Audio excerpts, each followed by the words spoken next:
Uh, Good evening, friends. I am K.K. Gupta here, your host. I'm a director in research in India and the director of the Association for Financial Advisors of India. Today's topic is more important because some of our members of our association and some banker friends requested us to have this program on the green financing by the banks in India and its scope and challenges. So we are happy to announce that more than 700 registrations with us. And this is our around 300 webinars under the series of Research in India and Association for Financial Advisors. We are a guest speaker here, Shri Chaitanya and Mr. Subramaniam, Mr. Pallav Srivastava.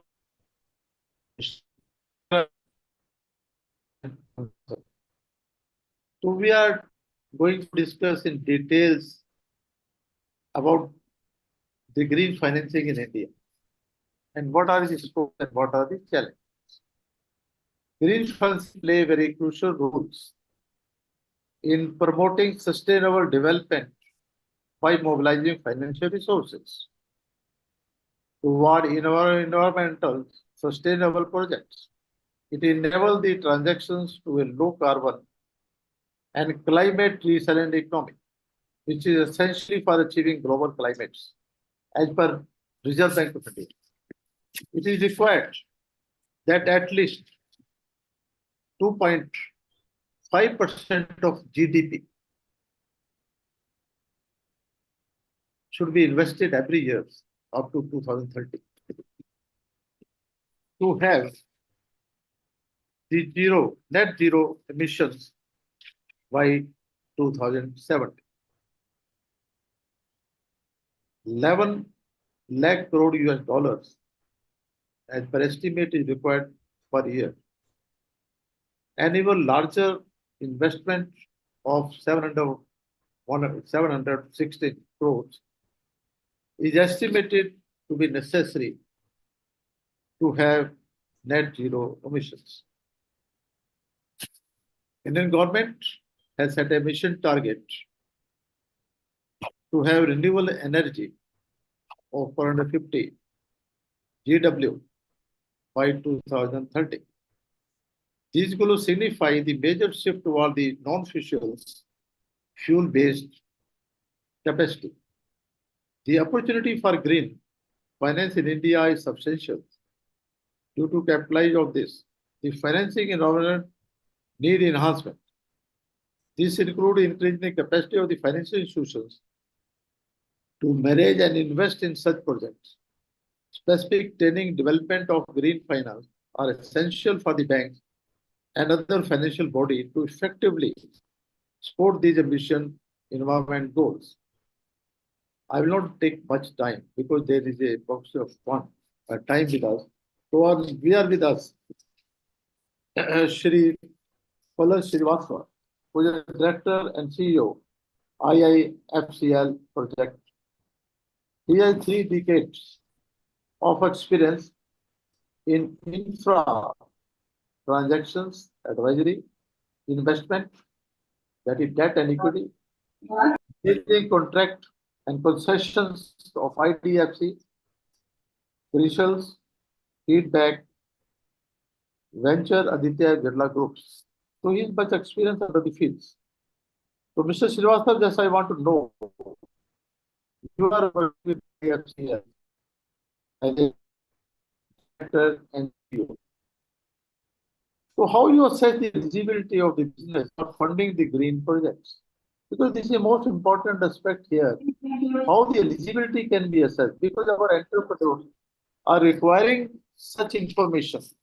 Because so many SME units and other people who are participating in this conference, they intend to know what are the eligibility, how they can approach the institutions to have a finance.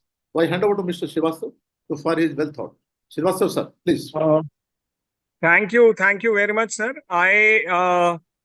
Actually, I'm very delighted because one, RBI has in the last year's monetary policy given some guidelines for climate risk assessment, and uh, basically banks are now looking at various frameworks for assessing projects on sustainability and resilient parameters. I was myself associated with say 5 years ago in the design of a rating for sustainability and resilience uh, under in Basel under the Bureau of International Settlement, Bank of International Settlement. So now, if you really look at this journey, has really become serious, and what we do as in any financial institution or bank, we have risks and risk assessment frameworks and risk registers which are used for not only demand risk or commercial risk or funding risk, but also these kind of political or say systemic risks which are drawn in this case by nature itself. And we have over a period of time evolved certain frameworks for making these assessments, but there is a larger consensus which is required. So a green taxonomy is agreed between European countries.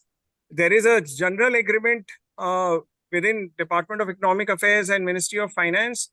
However, there is a certain amount of coordination which is required, and once that coordination is formed up, while we are in any case managing our risk matrix and evaluating the risks on the basis of the various climate parameters, whether it is floods.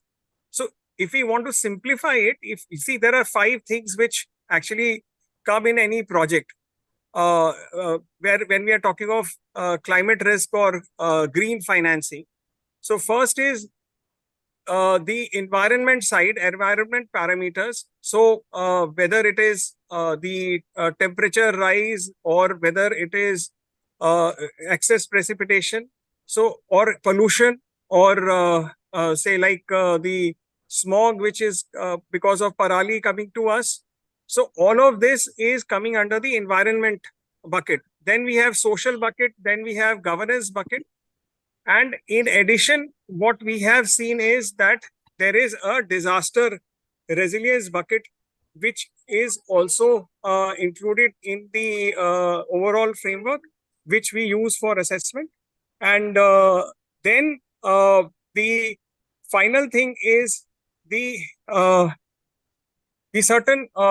So from an eligibility standpoint, if I just to kind of answer your question, there is no eligibility which has been firmed up as far as green is concerned by green taxonomy. However, there are certain frameworks like Green Bond Initiative, which actually it's an international framework which allows certain projects to be defined as green and funding for those projects to be made as per the green definition.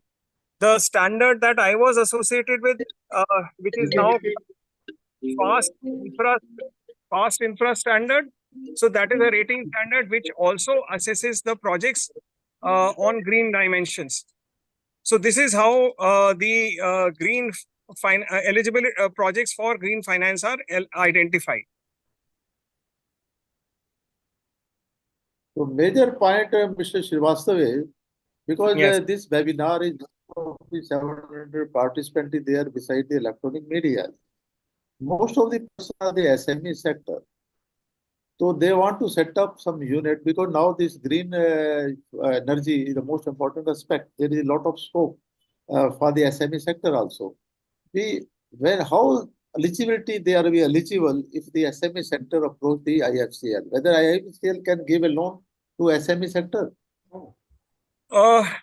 No, we cannot actually. By definition, we fund only infrastructure, and we are as IFCL projects. helping Ministry of MSME in articulating frameworks for infrastructure, common infrastructure for MSME units, which is Okay. actually going to lead to a lot of decarbonization. Decarbonization actually has one is we switch to more energy efficient means or technologies, your screw compressor or boiler or such other things. Then the second part is switching from regular conventional energy, which is thermal energy, to solar, wind, or biomass. That is the second thing, or hydrogen. Now, the third aspect of this is resource efficiency, which is like if we are using groundwater and mining water from the ground, instead of doing that, if we actually reuse water, it actually leads to resource efficiency. If we use railway, it is more efficient over roadways. If we use shipping, then it is more efficient than railways. So efficient logistics is also part of the greening of MSMEs. So finally, I would like to only mention that, India exports to the extent of about 10,000 crores worth of steel, niche steel, which is prepared by MSME. And these are going to be affected by the European countries regime, which is coming.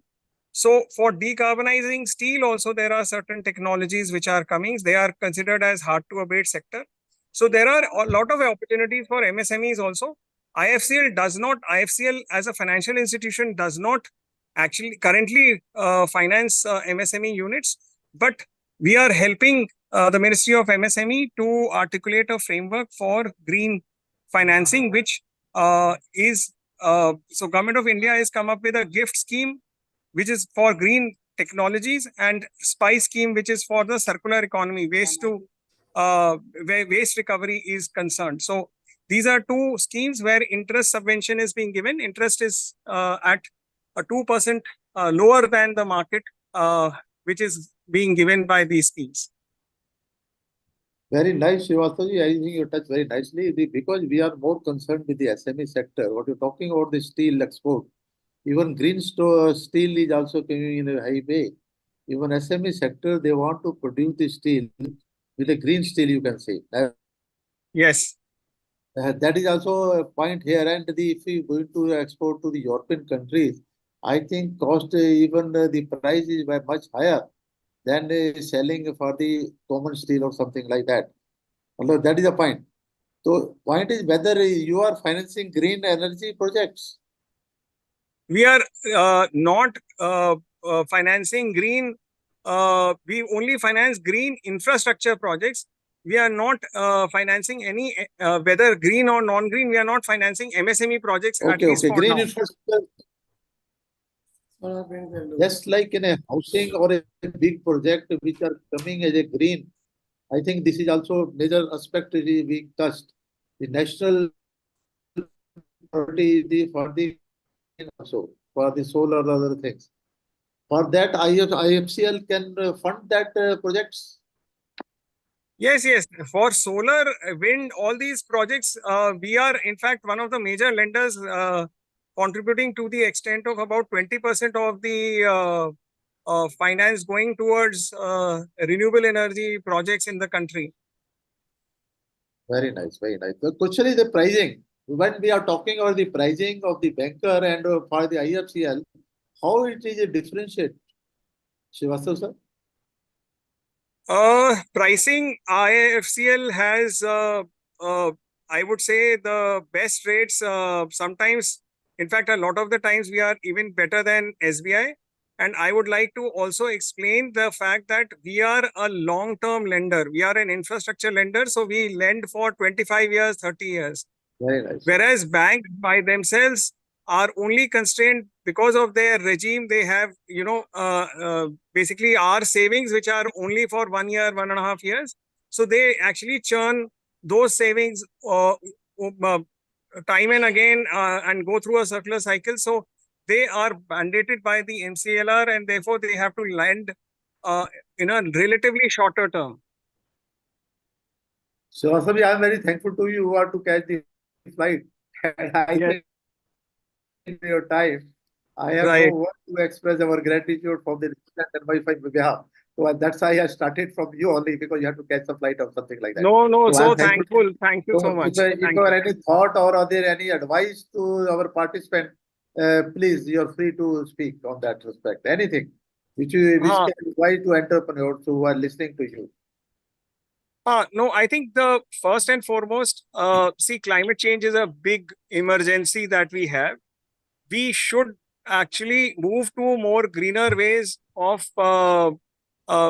basically working. And as far as the finance is concerned, I started working very early back in the before the new century began, and at that time I learned only one thing, that there was an issue which came, a public issue which came, and it was oversubscribed by 5 times the government of India's budget.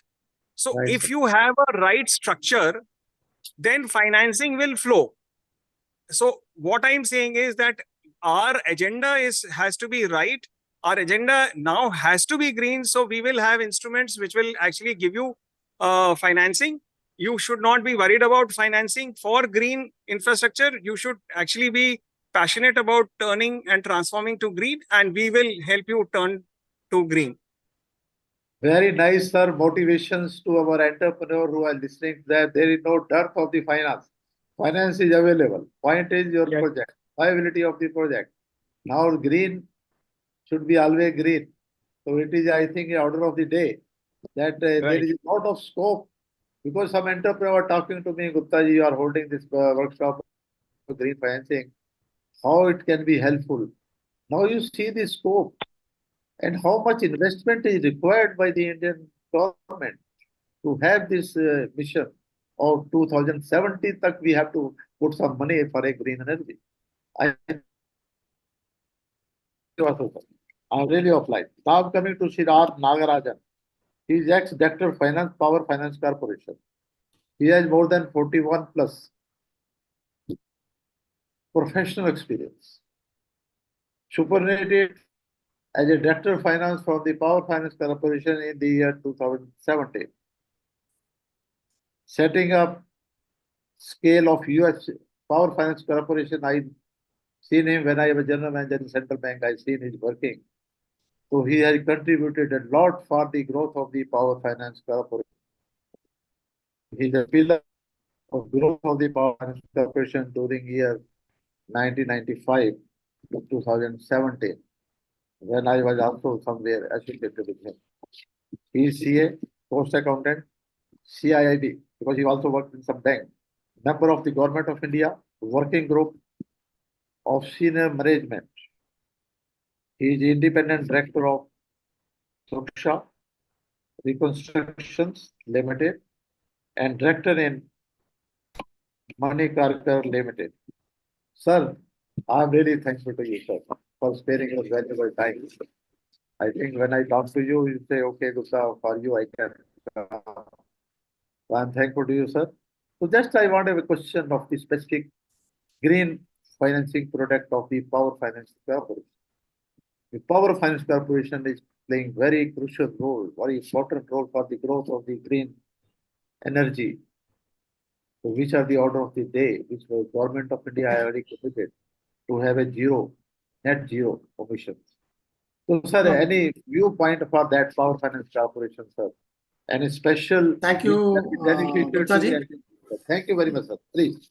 for giving me a chance to talk about the green financing. I think we have started our green financing, I think even as early as 2007 or 8, when the Gujarat, they started with the solar power project on tariff-based bidding at 18 rupees, 19 rupees. In those days itself, we have started the financing solar, and also we have started funding a wind project in 2008 itself, which we have funded a project in 2008 in Satara. So in those days, the minuscule financing was done by PFC also against the portfolio of 2 lakh crores. We used to have 10,000 crores, 20,000 crores, with a lot of impetus given to financing green, and also SECI coming into picture, and also NTPC also coming into picture for buying all this power, and the different state governments also buying power through a competitive bidding. So a lot of financing also required, and PFC has scaled up the financing. Secondly, if you see, there is no thermal project. If any bank has to grow or any infrastructure company has to grow, either REC or PFC, now we have to focus and then turn towards the green financing, because thermal has gone and there is no hydropower project coming. So it is necessary for PFC also to fund a lot of green financing. You also know PFC having a very big net worth, maybe around 75,000 crores. So as per the RBI norm, we can fund around 12,000 crores for a single project. So we can fund even a project of around 2,000 megawatt. Single lender, we can do the financing, because taking a case of around 5 crores per megawatt, we can fund a 2,000 megawatt solar power project. Single-handedly, we can do.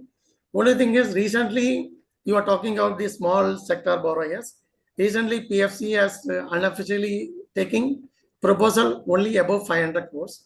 It means project which is, whether it is by a small scale developer or any developer, if he wants to do a project of 100 megawatt and above, from PFC they can get the loan, because 500 crores above loan only will be given by PFC nowadays. Some cases they may consider lower rate of interest. The peculiar thing in PFC is we have got a two different rate appraisal. One is the entity appraisal, another is the project appraisal. Most of the banks institution, what they are doing is every appraisal is coupled into one, and then appraisal is done. In our case, we do the entity appraisal. So entity appraisal we see is what is the capability of the promoters to bring equity, and what is the KYC of the borrower, whether default is there, any other institution, historically, what is the quality of the borrower, all these things. Second thing is we see what is the ability of the promoters to bring equity. Because in case of all these green financing, most of the rating of the borrower will be around 4 or 5. In the case of 4 or 5, we always insist for a 100% upfront equity to be required from the borrower. So we see the eligibility of the borrower towards the equity requirement. Once that is done, project division sees the viability of the project, where from you are getting the equipments, land availability, and also the PPA. Because you also know PPA prices from 18 rupees, it has come down now to 2 rupees 40 paisa, 2 rupees 50 paisa. So with that, whether they will be able to service the debt. These two are then merged, and then a proposal is put up to the board for the purpose of approval of the project.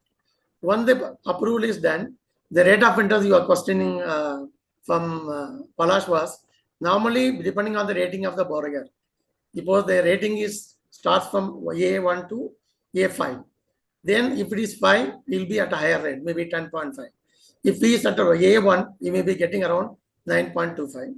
We don't have a MCLR or BR system like banks are all doing. We have got a simple system. Your rate is fixed and it is applicable for 1 year. There is a reset applicable after 1 year. Our rate is applicable on the date of borrowing. Suppose you take 3 borrowings in a single month, there is a possibility you will have 3 rates of interest, and the same will be reset only after the 3 years. It will be reset. The same thing is applicable in case of wind power project also. Only advantage of coming to PFC is you will get a long-term funding. Most of the banks and institutions are not doing beyond 10 years. See, as per the RBI norms, they say economic life of the asset.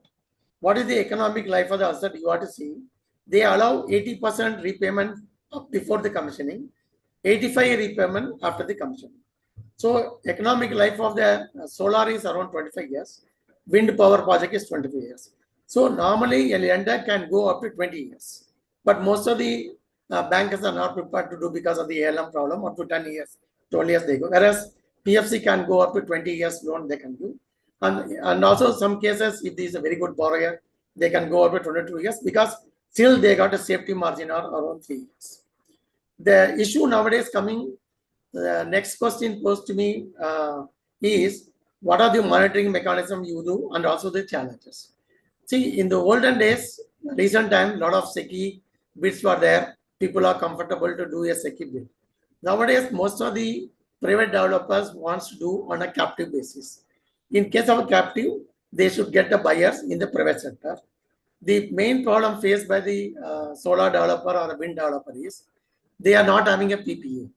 If the PPA is not there, if the PPA with the private developer, most of the banks, most of the lenders insist for a rating. A rating is required from the borrowers, so that the funding will be done by the lenders, PFCO, IRDAO or RECO.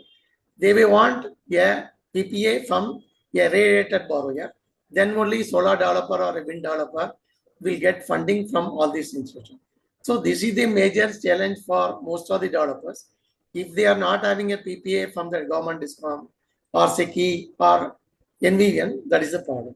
So this should be addressed by the borrower before they go for any private financing or they go for a captive financing. They should see what is the rating of the buyer of the power. Depending on that, only they will get the funding. Otherwise, they will not be able to get the funding. The other challenge faced by most of the developers was about the distribution companies. Distribution companies, they are not paying their dues to them. So this issue was addressed by the Ministry of Power in 2022. What they had done was, all the distribution companies in the country, the dues payable up to 5th June 2022, they are bifurcated, and dues payable after 5th June 22, they are bifurcated. All the dues payable before 22, they are allocated these to PFC and REC. All the distribution companies were given loans, so they are repaid the loans of the generator and cleaned up the system. Then what is the position of the distribution companies? Payment from 5th June 22. They have done a system by which, see, all of you know, all the distribution companies buy power in the power exchange. So the buyers of power is on the short term. So if any distribution company is defaulted in payment to generators, they cannot buy power from the power exchange on daily basis. Every day, there is a portal maintained by PFCCL, PFC Consultancy Limited, where the portal will inform the default by the distribution companies to generators to all the power exchanges. That is IEX, National Hindustan Power Exchange, and Power Exchange India Limited. If there is any dues payable by them, they cannot buy power in the exchange. So no distribution companies can live without buying power in the short-term market. That is why the sector has improved and they are able to get all the dues paid in time from 5th June 2022. Most of the generators, the solar developers or a thermal generator or a wind developer, everybody is happy nowadays because they are getting the payments. This is also one of the great achievements of this government from 2022. All the distribution companies, irrespective of whether they are having net worth or not, they are clearing the dues, all the generating companies. The other green financing product which PFC has introduced is e-vehicle financing they are doing. E-vehicle financing also, like a PPA, most of the people are getting a concession agreement. They may get Maharashtra State Road Transport Corporation, BEST is signing, all the road transport companies are signing. Normally, the concession agreement is for 12 years. So PFC's funding is for 10 years. They are prepared to fund from the date of commissioning of the project. From the date of commissioning means the day you get the full revenue. Suppose you have to do 50 buses funding. So 50 buses revenue, say the repayment starts for you. There the debt equity ratio is 80-20. In the case of wind and solar, the debt equity ratio is normally 70-30. In exceptional cases, if the borrower is very good, they may consider going up to 80-20. They can do the funding. The monitoring mechanism, what we are doing is, we appoint a lender's financial advisor and also lender's engineer who does the monitoring of the project. In case of big projects, now PFC appointing a project monitoring agency, PMA. So they will be there from the date of their loan sanction till the date of last repayment of the loan. They will be monitoring the project on the quarterly basis till it is commissioned. After the commissioning, it will be monitored on a 6-monthly basis. So every aspect of the project is considered, and then every payment is also monitored, where the money flow is going, how the project is progressing in relation to the funding given. That is, the financial progress is also watched, and also the physical progress of the project is also watched. So whatever money is given is being utilized by the borrowers, so the project is commissioned in time as in line with the borrower's projection, so that the revenue starts coming. So these are the major monitoring mechanism PFC is doing as on date. So these are the replies to your query about PFC financing because the time And is sir, short for I'm me. really, Nagarajan sir, I am excellent, thankful to you. You are talking about the PFC has started the lending to 2007, 17 years past. Lekin major issue is are the more than 500 crore rupees we are financing for that. Huh? More than 500 crore rupees, what you are talking about. Yes. More than 500 crore you are financing. Lekin have any suggestion? Because our major aspect is our SME sector and small sector. So Have any suggestions to them? Because Power Finance Corporation is a big gang. They are doing a very big thing. Guptaji, as the issue here is, see, PFC is a small organization with only 400. I know that. I know. I'm just giving a See, suggestion. the target given by the government is you have to disburse around 1,25,000 crores, 50,000 crores. If we do only 100 crores, then we have to do the loans. I'm not asking PFC. I'm just asking you. Okay. You have a. So they can go. They can go. Have any suggestion to the SME sector? Okay. Where they should go?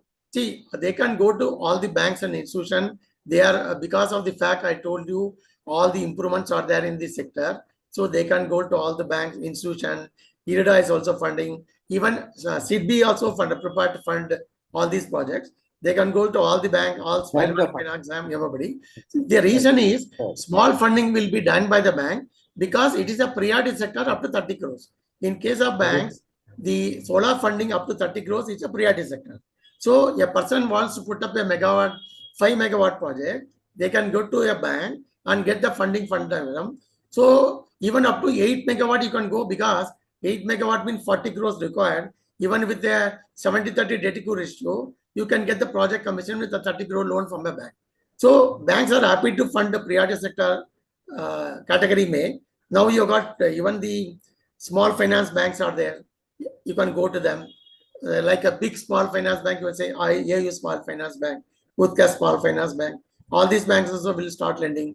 And then new private sector banks are there. Bandhan Bank is there. IDFC First Bank is there. Plus old national banks are there. And old private sector banks are there like Karur Vysya Bank, South Indian Bank, Dhanlaxmi Bank. So all these banks are all there to support the MSME sector because it is a priority for them. Especially the solar power is a priority given by the RBI, so they'll be happy to fund these banks. So have any suggestion to the Power Finance Corporation because you have worked there such a long period, so they can create some subsidy or something like that because they are expert in this green energy. No. I think on a big project, no subsidy is being given. Only in the project we are doing the Kusum project, where it is done by the Government of India through the MNRE schemes. They are getting subsidies for the, I think A, B, C, T, 3 categories are there. I don't think they are getting the subsidy in category A. I think B or C, they are getting subsidy from the government.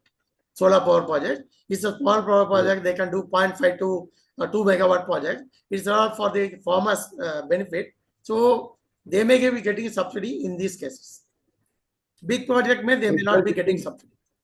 I know subsidy. I'm not talking about. I'm talking about the help to this sector, small sector by the Power Finance Corporation through their subsidiary or something like that. See, we had a subsidiary called PFC Green Energy. It is doing only small wind, solar, and other projects. Because of the fact that huge projects have started coming, that was closed down maybe in 2016 or 15 May. So that is why we are not able to take up this type of small projects. Otherwise, one subsidiary was there with us. That's why I'm asking. That now that subsidy closed. That has been merged with PFC. I was thinking in that aspect. That is not there. That is not there. You can do for that. Thank you very much, Nagarajan sir. I will come back to you. Now I'm coming to Shri Subramanian. Thank you very much. Thank you very much. I will come back to you, sir. So, Mr. Subramanian is the CEO, National Solar Energy Federation of India. I think he is running a good, he is having so many awards under the scheme of UE India 40, under 40, most influential leader. So many awards he has got it under these schemes. So when, sir, you are Mr. Subramaniam, you are running a very important portfolio of the National Solar Energy Federation of India. In your opinion, what step need to be taken to curb the instance of greenwashing? I think this is a major aspect here. What step need to be taken to curb the instance of greenwashing? Have any view on that, Mr. Subramanian? For you? Thank you. Thank you very much, K.K. Gupta ji, and thank you very much for having me here. We are speaking today at a moment which is definitely an inflection point in our India's journey to energy transition. Right. I mean, on a daily basis, my normal day where I generally attend conferences where I speak, I only speak to people who are in the implementation side of things. But this is a very rare opportunity where I get to speak to the financing, which actually makes everything happen. Thank you very So much, sir. Thank you. I will very carefully position my remarks. Yes, sir. Before I answer your question, I want to sort of set the context a little bit. Nagarajan sir and even before from IFCL, they have mentioned very good pertinent points. To add furthermore on the context, all of us know India has a target of achieving 500 gigawatt of renewables by 2030. Last year, our Central Estate Authority did a projection for 2030, and the conservative estimate of the investments required stand at 21 lakh 6,400 crores. This is a conservative estimate. This is only to set up generation until 2030. We also need another set of investments for our transmission and another set for our hydrogen goals. For transmission, another 2,30,506 crores are required.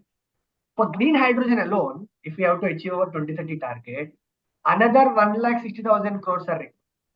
So if I add all the three, India needs at least 400 to 500 billion US dollars from today until next 6 years.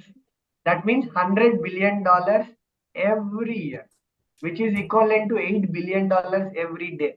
That means before I complete my speech, we should have raised almost $100 million right away. That is the amount of money we have to raise to achieve our energy transition targets. Sir. This is unprecedented because we are going to install so much capacity in the next 7 years, which is more than the capacity of power we have installed since our independence in last 77 years. That is the volume we are looking. Now coming back to your question, how can we prevent greenwashing? It is very simple. To prevent greenwashing, let us look at the opposite side, where let us comprehensively determine our green taxonomy. Today, I was hearing our speakers talk about climate bonds and green bonds and all, and I'm very happy about it. India also was one of the early movers of the green bonds initiative. In 2022, we issued one of our largest green bonds thing. I think in 2023, for 8,000 crores, almost 6,000 crores have been subscribed already. But that is still only 1% of the total global bonds market, while we are 30% of the global capacity when it comes to the next 7 years. So my first and foremost suggestion would be that we need to have a very strict yet comprehensive look at our green taxonomy. Today, there are a lot of, I would not even say loopholes. There are a lot of areas which are left to the interpretation or which are giving leeway, which is where either greenwashing is happening or the money for actual green projects is not going because it is not steadily defined in our green taxonomy. So I think that is the point we should be very careful about when we talk about it. The second point, I mean, it would be like preaching to choir when I say this is based on our interaction with a lot of the people that we are discussing, is that this sectoral allocation of whatever 2% of overall investment that for all institutional investors that is there, like insurance companies or pension funds, in those areas that are covered under green taxonomy, that should be mandated. Because today, according to our IRDAI, the maximum exposure to a single investing company is only up to 20% of the outstanding equity.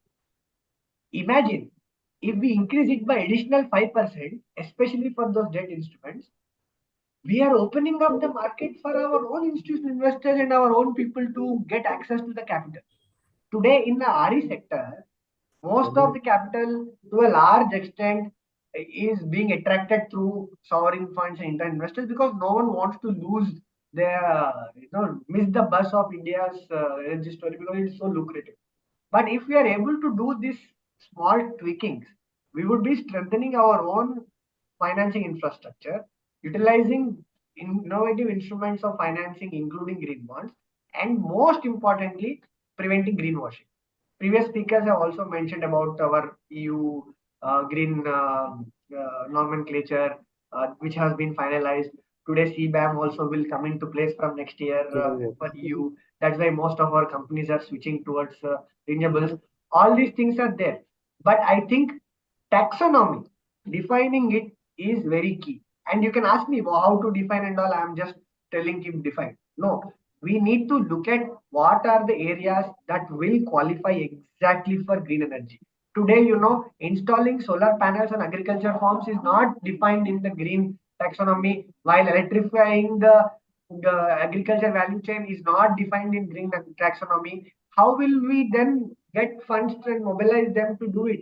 And we are also trying to find some places where there are gray areas and tell this is green energy. So I think my answer here is very limited, where I personally think we should be very careful in terms of our green taxonomy to prevent greenwashing. And I strongly believe that these so-called 4,48,000 crores that we require in the 7 years, this next phase of liquidity in our country will only be unlocked through RE debt financing and will have to come from institutional capital, which can help us unlock funds and get us to closer to target. Very nice, very nice. Sir, you are head of the Federation of the Solar. So my point is, what type of government is supporting to this green financing? So government giving some subsidy, as Nagarajan was also telling. So any other thing you can supplement for the government support? Or as a federation, what you are suggesting, the government should come up for support to this green financing? Sir, in this front, as a federation, we are the largest umbrella body today for solar companies. We have around 172 members who are in the IPPs and manufacturers directly. We have state associations and state chapters and their members, including it will be 2000. We have been, if you ask me today, we have one of the most favorable government in the world when it comes to renewables. No wonder we have increased our solar capacity 70 times in last 10 years. We are now 4th largest in the world in wind, 3rd largest in terms of energy generation coming from solar, and 5th largest in installed capacity. So the intent from the government is very clear. They have also, over the period of time, have ensured to create an ecosystem where financing to green things, green projects, and green infrastructure thrives.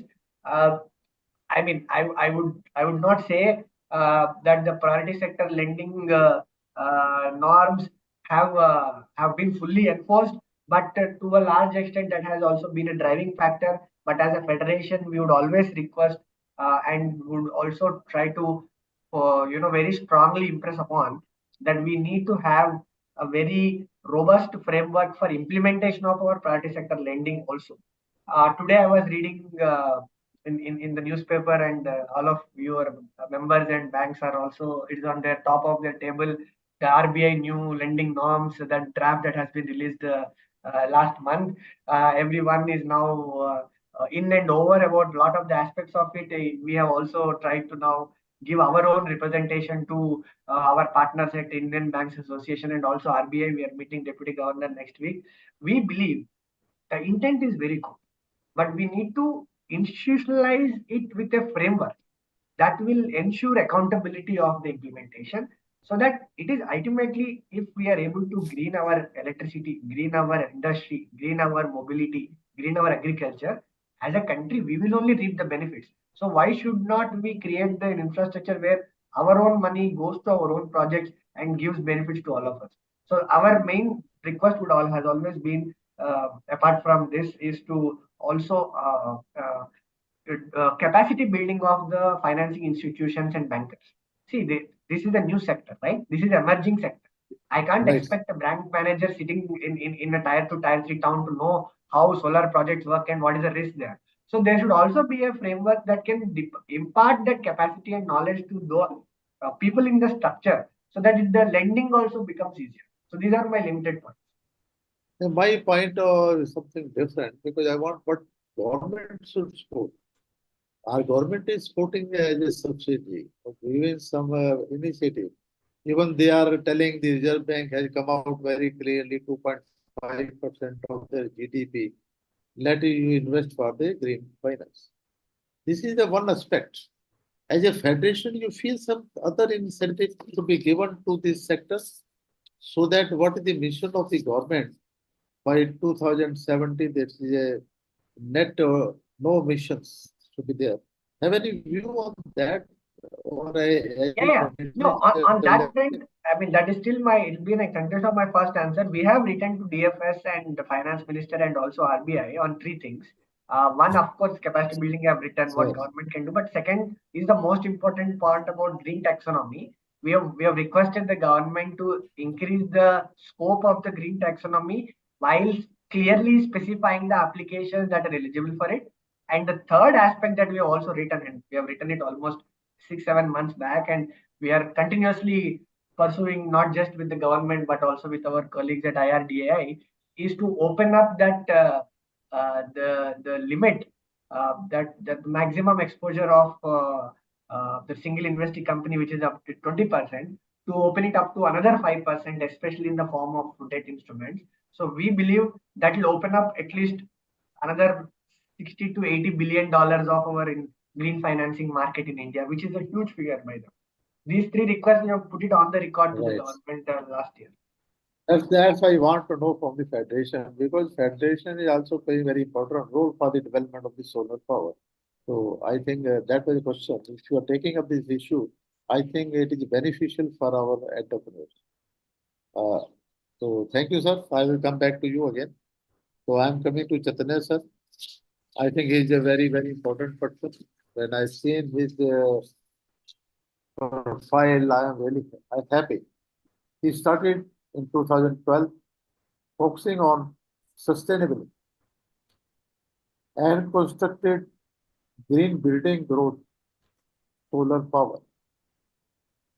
First generation social entrepreneur and built up the first solar power apartment, which was covered by the national media. I also, first time I understand that building can be a green and infrastructure, but I am asking from the opening batsman how it can be helpful for the infrastructure when we are talking about the building, green building. So stage is yours, sir. Why achieving such object? What are the major challenge faced by the businesses? Thank you. Being known for the green energy. Have any, sir, you have done so many beautiful things.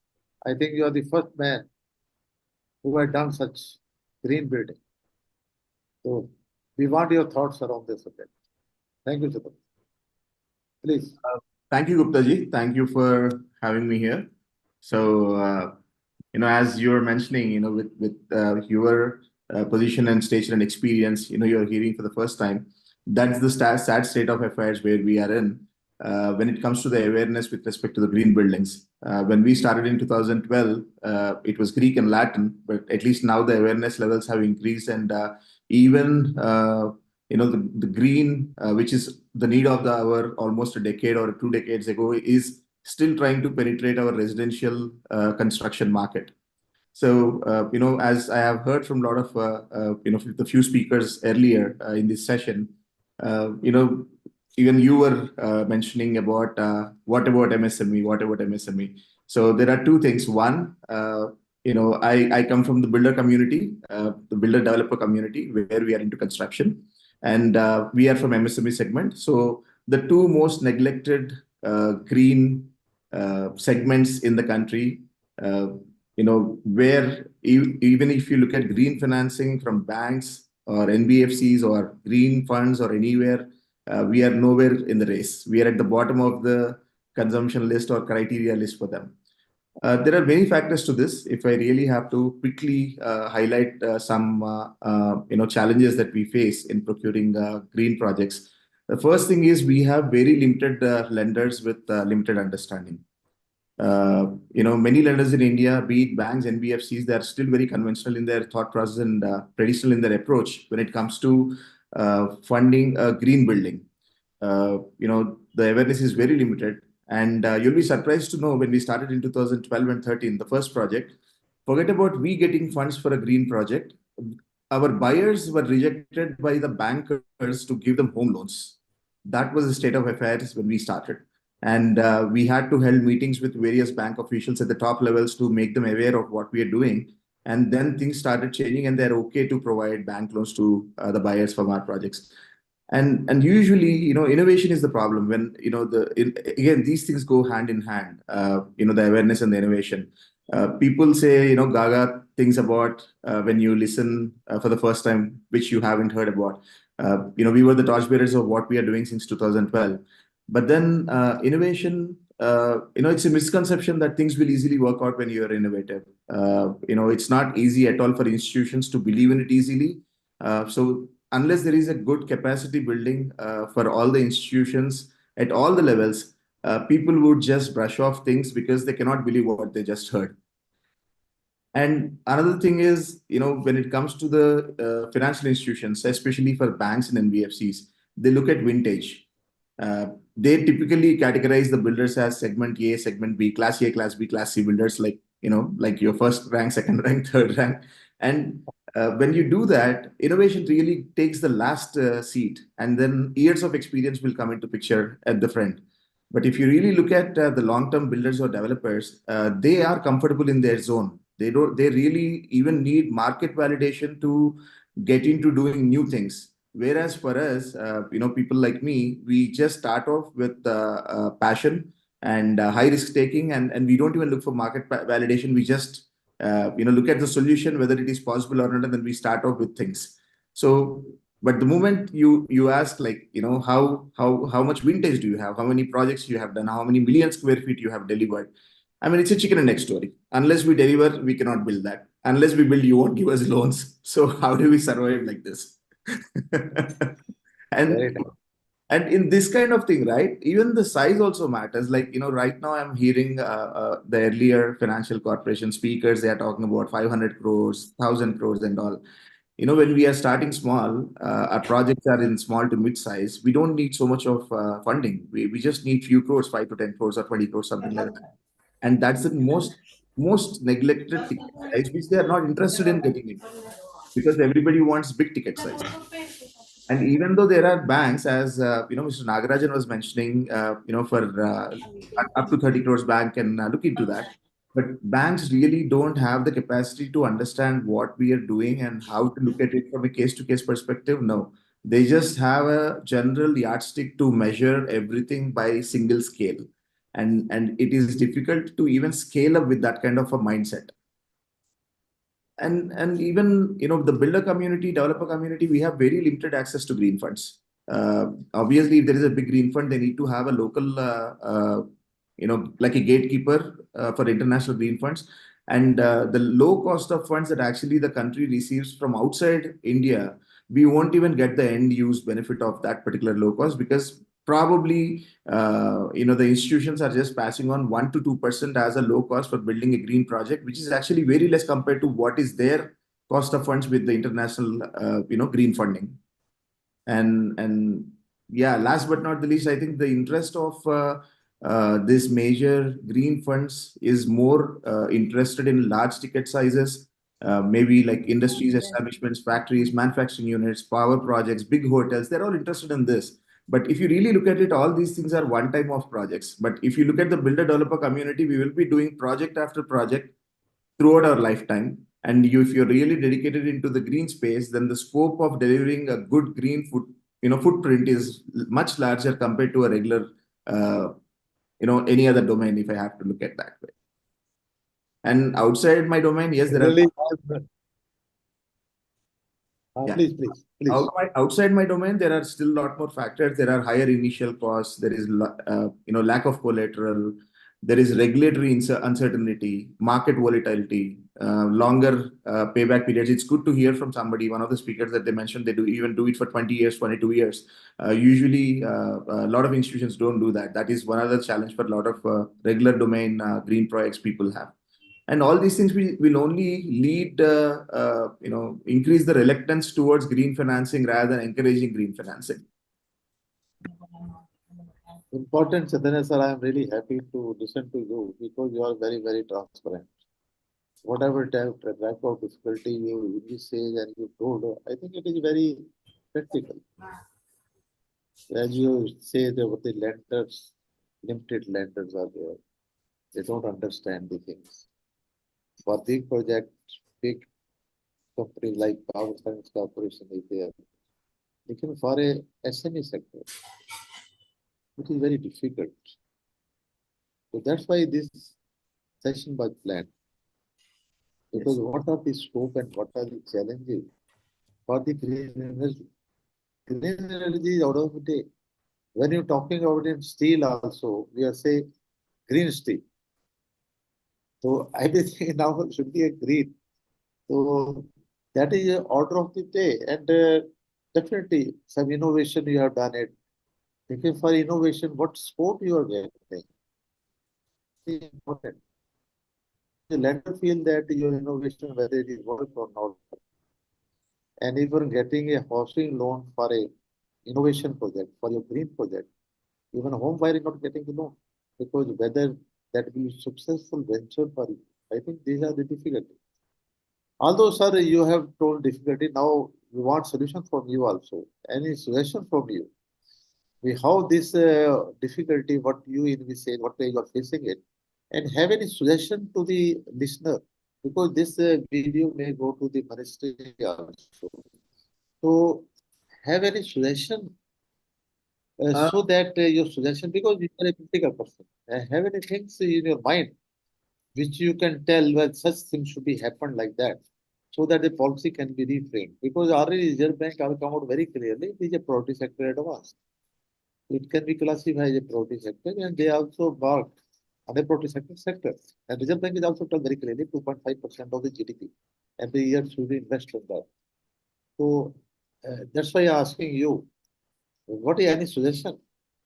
Couple of things. The first thing for the green financing operators, you be it the funds or banks or NBFCs. First of all, they have to recognize that a builder developer who wants to get into the sustainability project and build the good green footprint in the country, even they should be recognized. Even they need funding.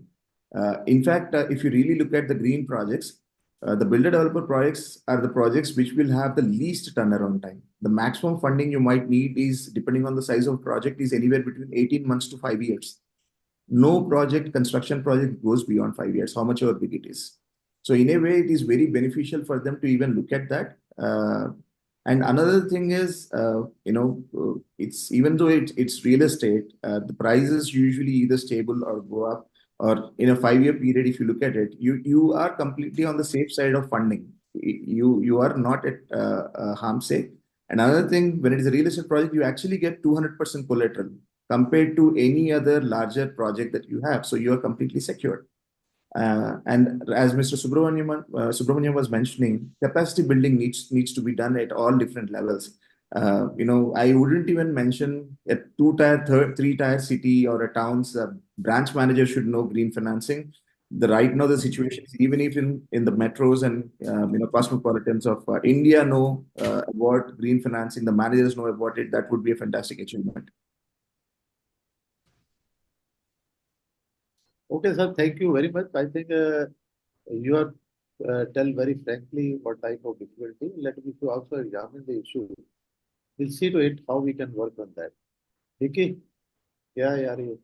Oh, Vicky, Vicky, Vicky, Vicky, आई आ जरा.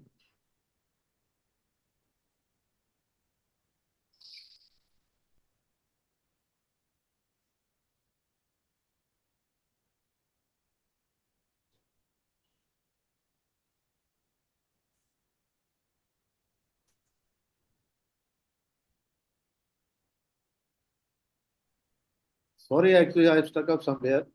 So now I'm coming to Shri Anup Ankur Bansal, who is Vice President PTC India Financial Services.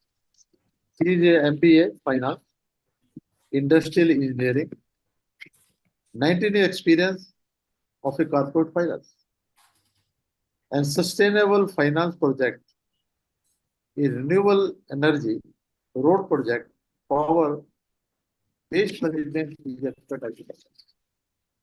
Welcome, Mr. Bansal. Yes, sir. Thank you, sir. I just want to know, Mr. Bansal, from you, what the PTC prioritizing for the green financing? What funds are making available to our entrepreneurs? Whether you are considering the SME sector also for a small borrower, if you are considering what type of eligibility you are asking for, because this is most important aspect. So we invited you. Please give your thoughts, Mr. Bansal. Yeah, thank you, sir. So basically, I think as far as the scope and the limitations and the future of green financing has been very well covered by the earlier speakers. So I would more concentrate on what PTC is doing actually I in can this have space. your video, Mr. Bansal, possible? Yes, You yes, can have yes. your video. Sure, sir. So I think all the speakers have fairly covered the space in terms of scope, in terms of eligibility criteria, in terms of quantum of funds they are lending. So I would more focus on what PTC is doing. I'll just give a brief background about PTC first for a minute or so, and then I will focus on more on green financing, which we are doing right now. So basically, PTC India Financial Services is an infrastructure NBFC. We are an IFC as per the RBI definition, and we are focusing on the entire gamut of infrastructure projects, be it roads, ports, logistics, power, warehousing, in terms of water, waste management, electric mobility, etc. So now, recently, for last two or 3 years, so we are focusing more on the green projects, which are basically sustainability infrastructure projects. And we are a very nimble organization, and our policies are very flexible. So we have been able to fund various kind of products in various kind of infrastructure sectors. Like we were the first movers in EV space, where we funded one of a large government-backed platform for basically procuring electric buses in the state of UP. So basically, that was the one of the first projects which was actually implemented under the FAMES 2 scheme, whereby the electric buses were deployed in UP under a concession agreement with the urban local body of UP. So PFS actually being having an experience of the concession agreement and various offtake risks and the promoter risks. So we were able to fund that project. We were the first movers in that. So that was one of the larger projects which we funded. So apart from that, we are also focusing, we are also lending sort of working capital loans or structured products at the holdco level to various corporates for green funding. Like we are funding a revolving construction finance lines at the holdco level, whereby which is utilized by the groups to basically do capex at the SPV level, and which helps to build up their capacity.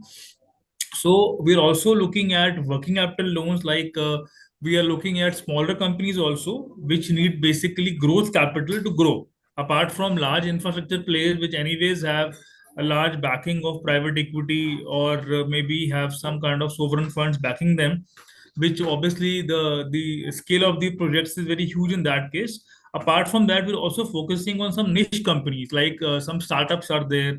Like currently we're evaluating a company which is into swapping model, battery swapping model, which is again a kind of which is again they're trying to basically swap the lead acid batteries with lithium ion batteries, which is into green infrastructure only. So there the company size is not very large, it's a small company, but what we find is that that they are actually making a lot of inroads into the green infra space, and they are connecting a lot of three-wheeler drivers and various users in this community. So there we are kind of providing a corporate loan or a structured loan basically for their capex, which is a very short-term loan, and the quantum is not very large. So PFS, like unlike PFC, which is focusing more on large solar renewable projects, which we also do. Apart from that, we're also focusing a lot on these niche companies, like with working capital loans or bridge funding or last mile capital funding. And in fact, we also evaluated certain CBG projects also in the past, where which are being put up by the budding entrepreneurs in the country. And this was under the SATAS scheme. SATAS scheme was launched by the petroleum government of India, in which the off-takers are the various oil retailers like IOCL, BPCL, HPCL. So we are also working on a lot of waste to energy projects also. So these promoters or these companies are actually upcoming in this space, and we basically focus on their promoter credentials, and then we also see what kind of agreements they're having with the government, or what kind of agreements they're having with the end users, and basis that we are quite open to fund these kind of companies in these sectors. Like recently, as I told you, we are evaluating a company which is into a battery swapping model. And then as we speak, we're also evaluating some waste to energy projects also, which are being put up by new promoters. And obviously, they're trying to basically trying to convert the economy into green economy. And then we also looking at projects under the flexible bundling policy of Government of India. So what we have seen is that this is under the KUSUM scheme, whereby the government is trying to promote green infrastructure by asking entrepreneurs or the government to set up renewable projects along with thermal projects. So there also we've seen, like we recently got a proposal from a company which is basically implementing renewable projects under the solar scheme at various different sites. The project size in this case is pretty small. It is around 5 megawatt or 3 megawatt per site. So we will be basically funding around 15-20 crores per site. So we are, as an institution, we got very flexible policies internally, and we are quite open and have been supporting companies for growth capital, actually, rather than only supporting companies which are established players in this industry. Yeah. Very nice, Mr. Mangal, your growth capital you are talking about. And you're talking about the small project also, base management, your solar power. I think you are playing very important role for the small borrowers who are listening to you for this. My one point is there for a small borrower, if she is a solar power, you're talking about the wind power or waste management, or especially waste management, and they are not very successful. Have any analyzed the reason for such failures? Have any solution for that? So why they have become a failure for that? Anything? So sorry, your voice was not audible, sir. Can you repeat the question, sir, please? So my question is for a waste management. Yes, sir. Yes. They are not very successful. So any reason you visualize whether why they are not successful? Because this is also very important venture and a good project, economically and technically viable projects are there for waste management. Why they are not so successful? Any reason for that? Anything? So waste management, first of all, what the projects we have evaluated some 3 or 4 projects. So I can tell you the criteria which we have looked to assess these projects. So basically, I think the main issue with the waste management projects is we have to see the strength of the counterparty also. Like we have seen in various cases, even though the company is performing their task of collecting the waste, but the counterparty risk is very high, whereby the payments are delayed from the respective municipal authority, etc., and that leads to stress in the projects. Secondly, what we've seen is that in India, basically the culture is not there where the dry waste and the wet waste all are being segregated, which is unlike in Western countries where the users itself basically segregate the waste, and the appropriate waste which having a requisite calorific value or the required characteristics reach the site. In India, that is also an issue. So I think even if we are funding for a municipal waste management project, so the quality of the waste is so variable in that case. So the companies also suffer because of that. And then we also see, sir, even the companies which are aggregating the waste from various counterparties. So in that case, there are no long-term agreements available. Like suppose if somebody is aggregating a waste or something like that, or a husk from farmers. So that is also a very big task, because they don't have long-term agreement with farmers or with these small contractors. So in that case, also it leads to project failure, sir. But in our case, sir, as far as PTC is concerned, so we are actually evaluating some waste management projects. So whereby we have assessed the viability of the raw material contract, whereby we see that the requisite minimum quantity of maybe an MSW or maybe some straw or whatever is being utilized for waste management is available, and there are penalties also on the municipality for not supplying the requisite quantity of waste, sir.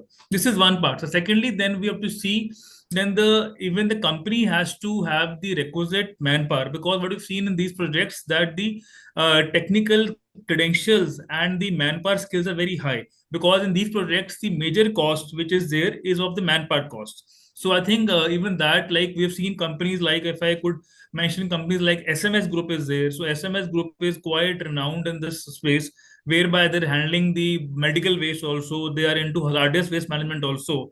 So we had evaluated one of their projects also. What we've seen in that case in SMS Group, they had ensured that their contracts with the raw material suppliers plus their counterparties, which are basically their customers, is very robust in nature. They had liquidated damages built in, they had built in some kind of penalties, etc., which basically bound the whole ecosystem to supply the waste to them, sir.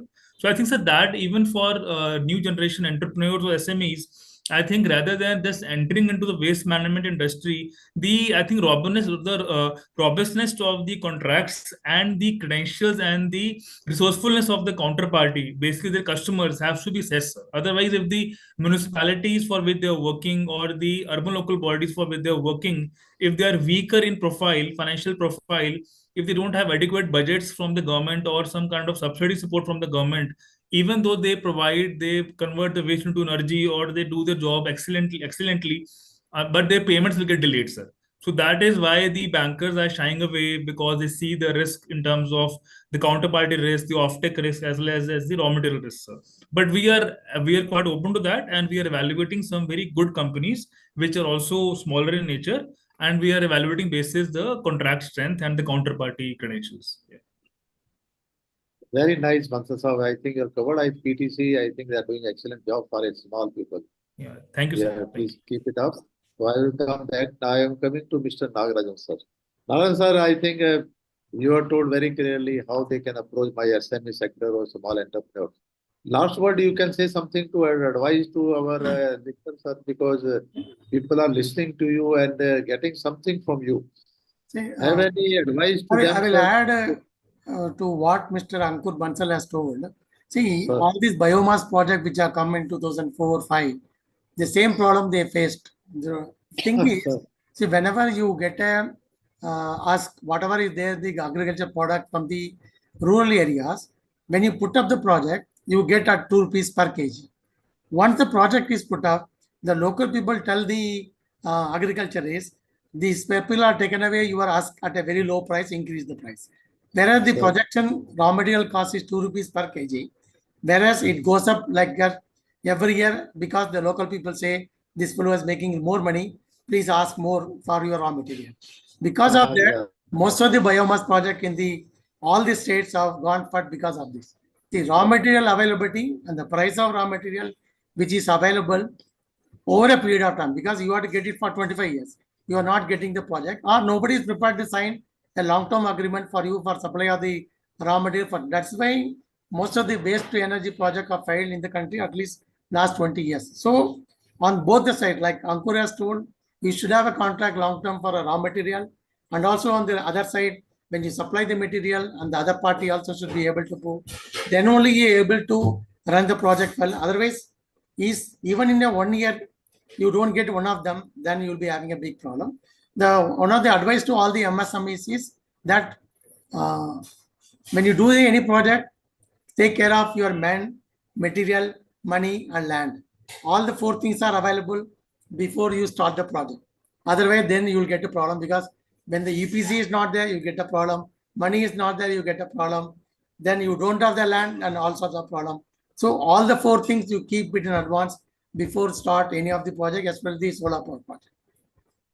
Great advice, great advice. Thank you. I have no word to express our gratitude, Nagaraj sir.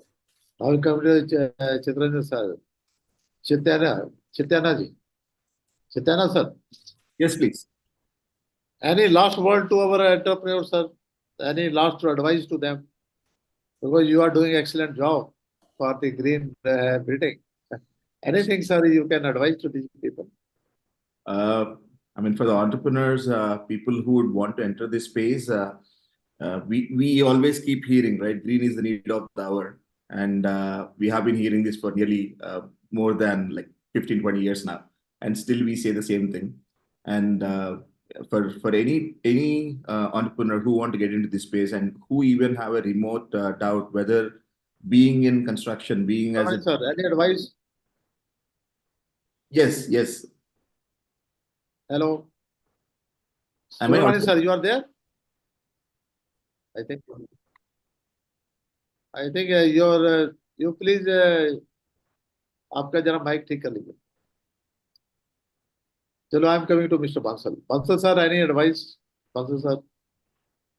Sir, like I had told earlier, that we as an institution quite open to innovative financing structures and various promoters and entrepreneurs.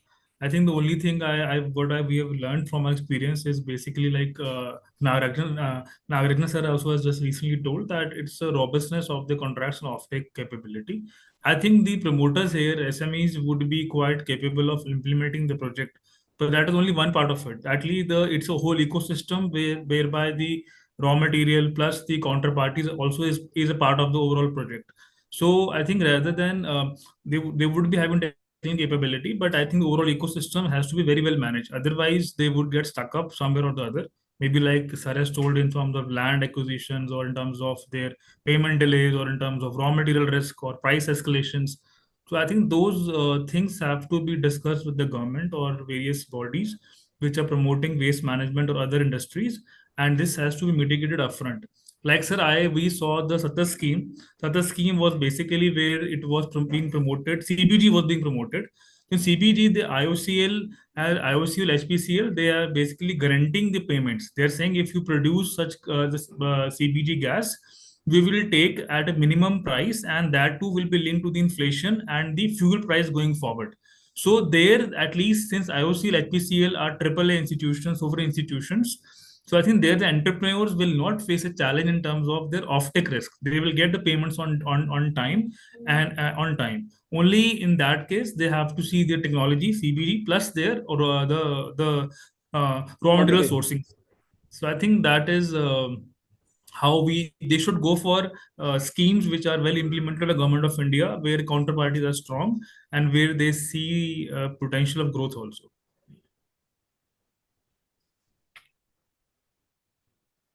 Thank you very much, Bansal. At the end, so on behalf of the Research in India, from the Association of Financial Advisors of India, our gratitude to our eminent speaker, the respected Nagarajan sir, Mr. Subramaniam, Mr. Bansal, and absentia, Mr. Srivastava. I think this session is a very good session where we discuss about the green finance availability in the banking sector, in institutions like PTC, and also Power Finance Corporation, if they are having more than 500 crore rupees. A requirement is there.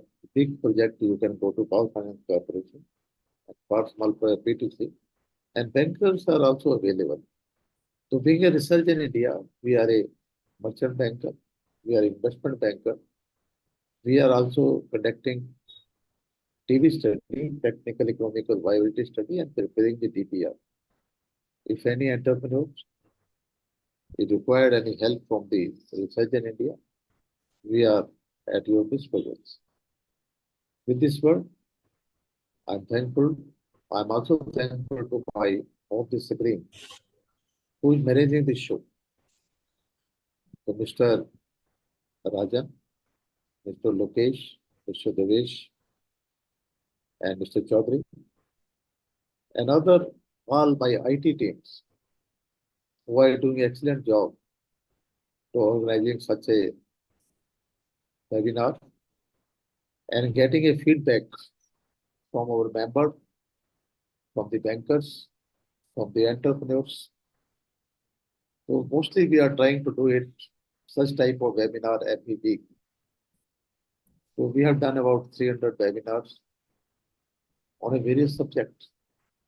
Whether you're talking about the SME sector or infrastructures or assessing of the working capital limits or any requirement that we are as a Research in India or association, we are doing it. Besides, we are also holding physical conferences, and we are also associating with the as a financial, you can say, partner with all these chambers which are existing in India. So we require your feedback. I request all the attendees who are listening to us through this platform or through the electronic media or through the YouTube, please give your feedback so that we can further improve our discussion.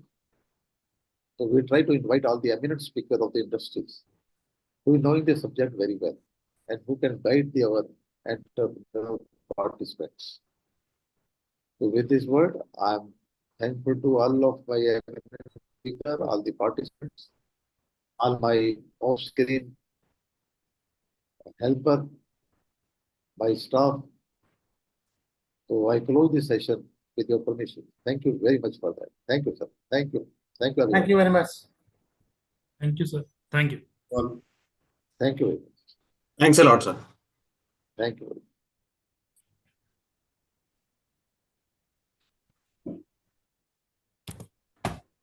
Okay.